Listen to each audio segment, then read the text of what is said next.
Tingnan nyo, tumutulay siya, oh. Oh.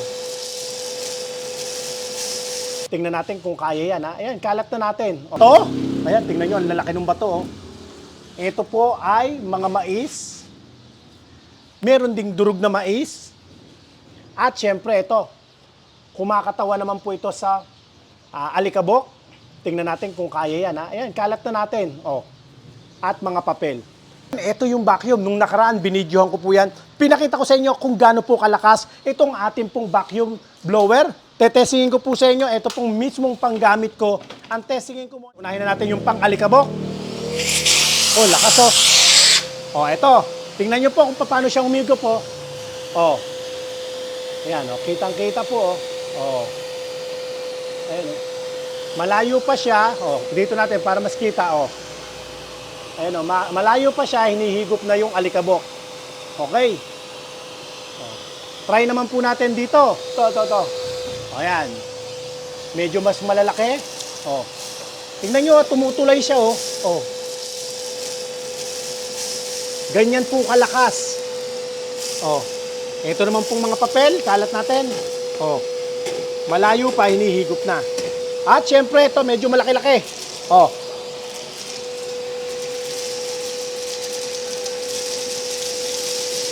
Oh, kita nyo? Ito naman, dito tayo sa mga bato. Oh. Ganyang kalakas yan, oh. Laki, oh. Tingnan nyo yung mga bato, oh. Oh. Gusto nyo, lagyan pa natin ng konting tubig. Ito, tubig. Tubig naman, kaya wet and dry po siya. Kita ba dyan to? Oh.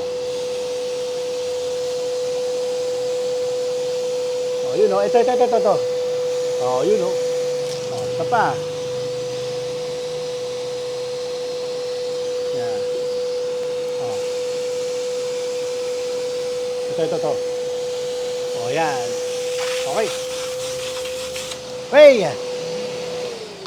Yan po yung ating vacuum blower. Kasi po, kaya siya vacuum blower, pwede po siyang vacuum, pwede rin siyang blower. Kagaya ng order sa atin ni Boss Julius Antoquilla, Tanjay City, Negros Occidental. Testingin nga po natin to.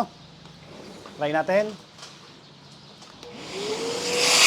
Lakas, oh.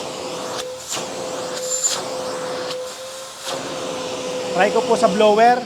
Tatanggalin nyo lang po ito. Tapos, kabit nyo lang dito. Sa kabila, pwede na siyang maging blower. Oh, kaya blower ko itong mga bato na to. Oh, lakas, oh. Oh. Okay. Tapos, ang kagandahan nito mga kadiskarte, bagless na po siya. Pagka binuksan nyo po ito, dito na iipon yung basura o yung mga alikabok. Pwede nyo na siyang itapon o itaob. Ito yung mga accessories niya. Yan, meron siyang mga nozzle kung saan pwede po natin yung magamit kung sa mga sopa, ayan, sa mga carpet, pwede po yan. Salamat, Boss Julius. Sunod natin si Boss Greg Camas. Papadala natin sa Bohol. Ito po yung sa inyo. Try natin. Ayos to. Sa mga car wash, pwede po yan. Lalo na po pagka tayo po ay nagka-car wash, kinakailangan binlow blower din po yon. Para yung mga tubig sa singit-singit, sa mga gilid ng mga tornilyo, ma-wash out po natin yon. Kasi kung hindi ma-wash out, yun po ang pinanggagalingan po ng mga kalawang. Tapos kung lagi naman pong marumi yung ating mga sasakyan, yung alikabok, naku, lagi tayong maglilinis ng aircon. Kasi nahihigo po niya yung dumi, yun po ang bumabara sa mga air filter at sa ating aircon. Kaya importante po na lilinisin po natin yung ating mga sasakyan.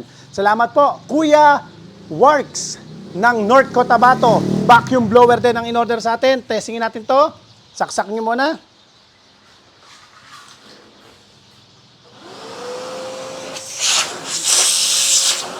Okay. Thank you po.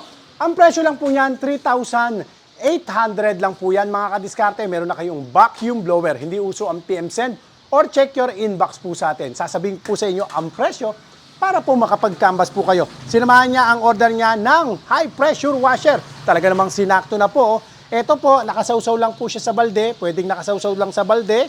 Diretso na po sa ating hose. Try natin. Nako, oo. Tingnan nyo kung gaano kalayo ah. Ayun yung kabilang kalsada. Try natin. Oh. Tingnan nyo, oh. Nakakarating sa kabilang kalsada, oh. Oh.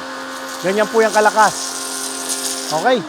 Ito po ang presyo lang nito, 3,770. Meron na kayong Hoyoma Japan high pressure washer. Salamat po.